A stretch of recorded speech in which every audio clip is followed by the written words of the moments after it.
جب بھی کوئی قوم اللہ کی نافرمانی کرتی، اپنے خواہشات کے مطابق اللہ کے قانونوں کے خلاف چلتے، اس وقت اللہ سبحانہ و تعالیٰ نبیوں کو بھیجتا ان کے درمیان تاکہ انہیں اللہ کی طرف بلائے، اللہ کے حقیقی پیغام کو سمجھائے، دنیا کی نفسانی خواہشات سے بچا کر ان کو اللہ کے قانونوں کے مطابق چلائے۔ ویسے ہی اللہ سبحانہ و تعالیٰ نے ہمارے درمیان رسول اکرم صلی اللہ علیہ وسلم کو ایک پاک دین دے کر بھیجا۔ قرآن پاک کے اندر سورہ بقرہ میں 151 نمبر کی آیت میں اللہ سبحانہ وتعالیٰ فرماتے ہیں کما ارسلنا فیکم رسول منکم یتلو علیکم آیاتنا ویزکیہم ویعلمہم الکتاب والحکمت ویعلمکم ما لم تکونوا تعلمون۔ تمہیں میں سے ہم نے ایک کو رسول بنا کر بھیجا جو تمہارے درمیان ہمارے کلام کی آیتیں پڑھ کر سناتے ہیں، تمہیں پاک کرتے ہیں شرک کی گندگی سے، کفر کی گندگی سے، حسد و نفاق کی گندگی سے پاک کرتے ہیں، اور ایسی باتیں سناتے ہیں جس کا تمہیں حقیقت میں علم نہیں تھا۔ دوستو، انسان کے پاس دو چیزیں ہیں، ایک ہے اس کا جسم، ایک ہے اس کی روح۔ جب جسم بیمار پڑتا ہے، جسم پر کوئی حال آتا ہے، کوئی بیماری پیدا ہوتی ہے، تو اس کے لیے 25-30 سال تک علم حاصل کر کے جو لوگ ڈاکٹر بنتے ہیں اور ایک بیمار انسان کو صحت مند بناتے ہیں، تندرست کرتے ہیں، ویسے ہی جیسے ڈاکٹروں کا کام ہے کہ کسی بیمار انسان کو صحت مند بنایا جائے، ویسے ایک عالم کا کام ہوتا ہے کہ وہ جو نافرمانی پر چل رہا ہے، اللہ کے قانونوں کے خلاف چل رہا ہے، جس کے اندر ایمان کمزور پڑ چکا ہے، جس کی روح بیمار پڑ چکی ہے، اس انسان کی روح اور اس کے ایمان کو تر و تازہ کرنے کا کام علماء کرتے ہیں قرآن کے ذریعے۔ کیا آج یہ ہو رہا ہے؟ جس قوم میں جہاں سمجھانے کا معاملہ کم ہے، نصیحت کا معاملہ نہیں ہے، وہ قوم گمراہی کے راستے پر چلتی ہے۔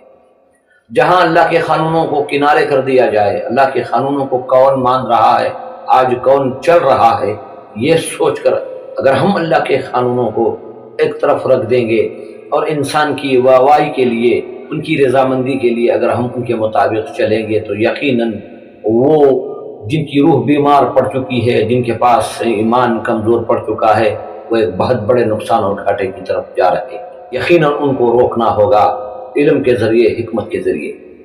اللہ سبحانہ وتعالیٰ نے سورہ آل عمران کے اندر ہمارے لیے کیا کہا؟ کنتم خیر امۃ اخرجت للناس تأمرون بالمعروف وتنہون عن المنکر۔ تم بہترین امت ہو کیونکہ تم خود اچھے اعمال کرتی ہو، دوسرے لوگوں کو بھی اچھے اعمال کی دعوت دیتے ہو، تم برائی سے بچتے ہو اور سامنے والوں کو بھی برائی سے روکنے کی کوشش کرتے ہو، تو تم بہترین امت ہو۔ کیا آج ہم کر رہے؟ دنیا کے نفع نقصان کو ہم ایک دوسرے کے ساتھ شیئر کرتے ہیں، دنیا کی ہر فائدہ مند بات کو ہم ایک دوسرے تک پہنچاتے ہیں۔ کیا ہم نے کبھی اللہ کے قانونوں کی بات، اللہ کے دین کی بات ہمارے بھائیوں تک ہم نے پہنچائی؟ کیا ہم نے ہمارے دوستوں کے ساتھ رسول پاک صلی اللہ علیہ وسلم کی تعلیمات، ان کی اخلاقیات کو، ان کی شریعت کو ہم نے لوگوں کے سامنے پیش کیا؟ دوستو، یہ بڑا نازک دور ہے۔ اب کوئی نبی نہیں آئیں گے، جو کچھ ذمہ داری ہے وہ علماء کے ذریعے امت کی ذمہ داری ہے، ہمیں اس ذمہ داری کو نبھانا ہوگا۔ ہم بہترین امت اس وقت بنیں گے جب ہم پر جو ذمہ داری سونپی گئی ہے، جو ذمہ داری دی گئی ہے، ہم اس ذمہ داریوں کو نبھائیں گے تو ہم بہترین امت ہیں۔ کیا حالات ہیں آج ہمارے اس معاشرے کے، کن حالاتوں سے ہم گزر رہے ہیں؟ ایک سچی بات کہنے کے لیے 10 مرتبہ سوچنا پڑ رہا ہے، کیونکہ یہ سسٹم ایسا بن چکا ہے کہ آج قرآن اور حدیث کی بات کو بڑی بے توجہی سے لی جا رہی ہے، لوگ اس کی طرف نہیں آ رہے ہیں، لوگ اسے سننے کے لیے بھی تیار نہیں، اگر سنتے بھی ہیں تو شوق کے لیے سنتے ہیں، خواہش کے لیے سنتے ہیں، ہدایت کی طلب لے کر نہیں سنتے۔ اللہ سبحانہ وتعالیٰ کہتا ہے لا یکلف اللہ نفسا الا وسعها لہا ما کسبت وعلیہا ما اکتسبت۔ ہم کسی کو اس کی طاقت سے زیادہ بوجھ نہیں دیتے، کسی کو اس کی طاقت سے زیادہ ذمہ داری نہیں دیتے۔ ہاں، اس نے جو کمایا ہے اس کا وہ خود ذمہ دار ہے، اور اس نے جو کمایا ہے اسے جا کر آگے ملے گا۔ آج ہم دنیا کو پانے کے لیے، دنیا کو سمیٹنے کے لیے کیا کیا نہیں کر رہے ہیں۔ ناجائز کا خیال ہے، نہ ناجائز کا خیال ہے، جائز طریقے سے آئے تب بھی قبول، ناجائز طریقے سے آئے تب بھی قبول۔ کیا ہو رہا ہے؟ کیا ہوگا ہمارا؟ کون ہماری سفارش کریں گے وہاں؟ اگر حضور پاک صلی اللہ علیہ وسلم ہماری سفارش وہاں کریں تو ہم اپنی ذمہ داریوں کو سمجھنا ہوگا، ہم اپنی ذمہ داریوں کو پورا کرنا ہوگا۔ اللہ نے پچھلے دور کے بہت سارے واقعات سنائے ہیں۔ ایک چینٹی کا ذکر کرتا ہے اللہ، ایک چینٹی کا ذکر کرتا ہے۔ وہ چینٹی حضرت سلیمان علیہ السلام کے دور میں، جو حضرت سلیمان علیہ السلام کا لشکر نکل رہا تھا، تو ایک چینٹی نے کہا تھا باقی کی چینٹیوں کو کہ اپنی اپنی بلوں میں گھس جاؤ، کہیں سلیمان کا لشکر تمہیں کو چل نہ دے۔ اس کی وہ ادا اللہ کو پسند آئی، اللہ نے قیامت تک آنے والے لوگوں کو اس کی مثال قائم کی۔ دوسروں کی فکر کرنا، دوسروں کو نقصان سے بچانا، یہ اللہ کو بہت پسند ہے۔ ایک ہدہد ہے پرندہ، ایک قوم کا میسج لا کر حضرت سلیمان علیہ السلام کی بارگاہ میں رکھتا ہے۔ اللہ نے ایک وہ ہدہد پرندے کی بھی مثال قائم کی۔ ہم حضور اکرم صلی اللہ علیہ وسلم کی امت ہیں، ہمیں چھان کر نکالا گیا ہے، ہم پر ایک ذمہ داری ہے، بلغوا انی ولو آیا۔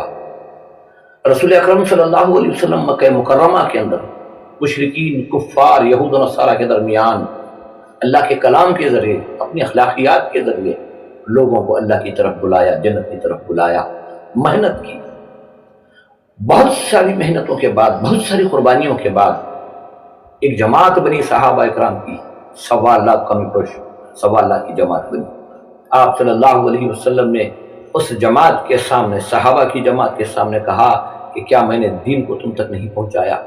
تو سارے صحابہ نے کہا اے اللہ کے رسول، آپ نے سارے دین، ساری امانتوں کو ہم تک پہنچا دیا۔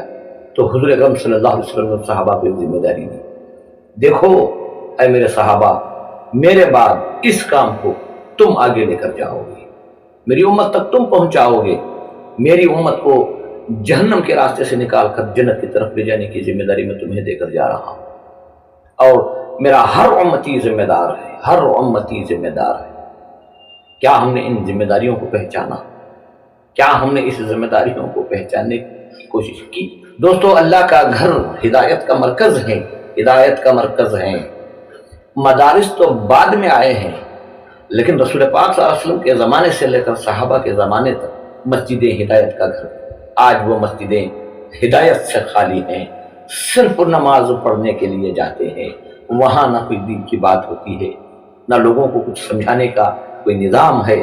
آج ایسا ماحول آ چکا ہے، ہفتے میں ایک بار جمعہ پڑھتے ہیں، وہ بھی بے توجہی سے پڑھتے ہیں۔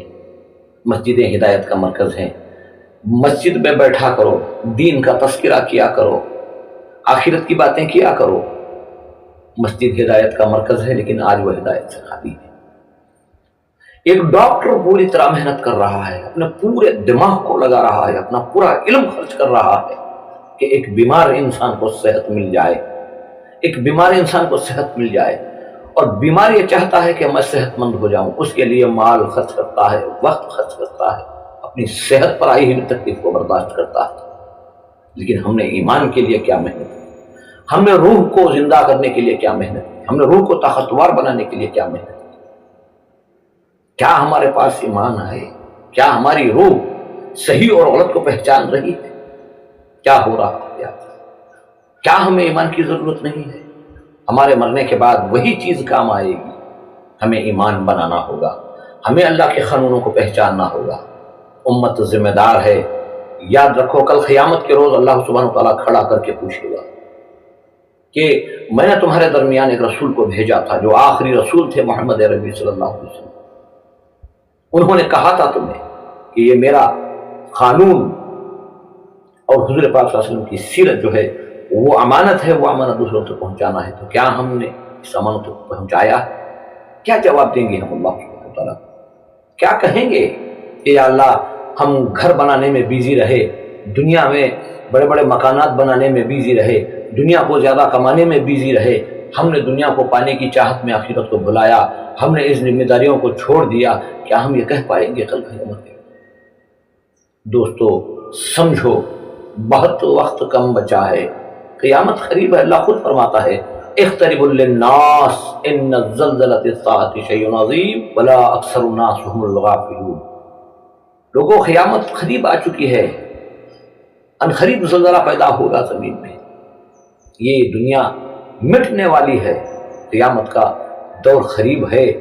اکثر الناس هم الغافلون، اکثر لوگ اس سے غافل ہیں۔ ہم دیکھ رہے ہیں کہ ہماری آنکھوں کے سامنے کئی جنازے اٹھ رہے ہیں، ان کے سارے ارمان دنیا میں دھرے کے دھرے رہ گئے، وہ خبروں میں جا کر سو رہے ہیں، پتہ نہیں ان کے ساتھ کیا ہو رہا ہے۔ دوستو، ہمیں بھی ویسے ہی یہ دنیا چھوڑ کر ایک دن جانا ہے۔ اللہ کے قانونوں کو ہمیں سمجھنا ہوگا۔ اللہ نے کہا ان تنصروا اللہ ینصرکم، اے ایمان والو تم میرے دین کی مدد کرو گے، یقیناً تمہاری مدد ہوگی، دنیا میں بھی خبر حشر میں بھی تمہاری مدد ہوگی۔ اگر تم ہمارے دین کو چھوڑ دو گے، ہمارے دین کی مدد نہیں کرو گے تو تمہاری مدد نہیں ہو پائے گی، یقیناً خبر کے بعد کی زندگی میں پچھتانا پڑے گا۔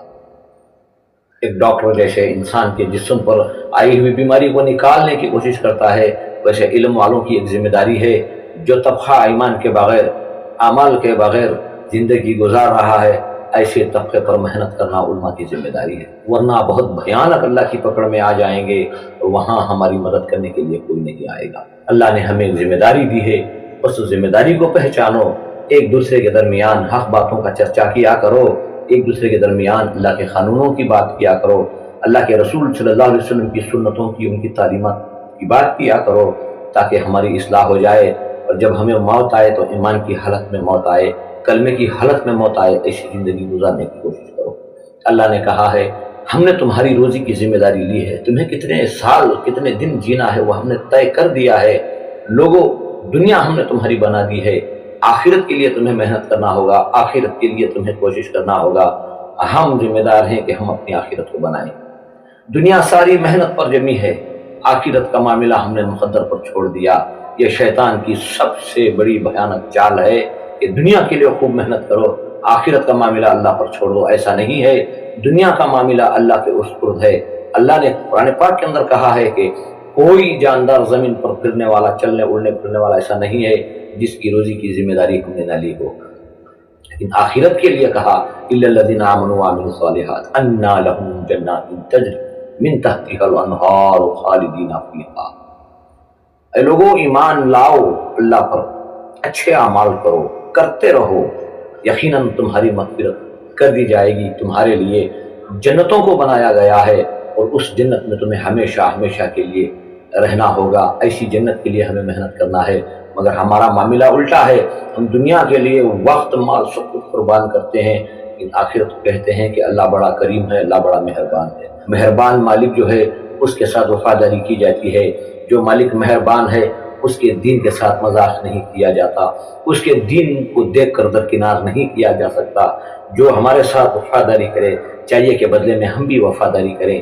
اللہ ہم پر بڑا ہی مہربان ہے، تو وہ مہربان مالک کے قانونوں کو سمجھیں گے، ان قانونوں کو پورا کرنے کی کوشش کریں گے، ان قانونوں کو دوسروں تک پہنچانے کی کوشش کریں گے، تو وہ اور بھی زیادہ ہم پر مہربانی کرے گا۔ یقیناً میں ہمیشہ ایک بات کہا کرتا ہوں کہ ایمان کہیں نہیں ملتا، نہ دکان میں نہ علماء کے پاس، ہاں ایمان کی باتیں ملتی ہیں۔ اگر ایمان چاہیے تو اللہ سے دعاؤں کو کرنا ہوگا کہ اللہم انی اسألک ایمانا کاملا، اے اللہ ہمیں کامل ایمان عطا فرما، وہ یقیناً صادقہ، سچا یقین عطا فرما، مضبوط یقین عطا فرما، یا اللہ وہ لسان ذاکرہ ہمیں وہ زبان عطا فرما تیرا ذکر کر سکیں، چلتے پھرتے اٹھتے بیٹھتے زبان پر تیرا ذکر جاری ہو، وقلبا خاشعا، اے اللہ تجھے ڈرنے والا دل عطا فرما، اے اللہ دنیا بھر میں جہاں کہیں بھی گھوموں پھروں لیکن دل میں تیرا ڈر ہمیشہ رہے، بازار جاؤں تو تیرا ڈر رہے، کسی کے درمیان کچھ باتیں کروں تو تیرا ڈر موجود رہے، ایسا دل عطا فرما۔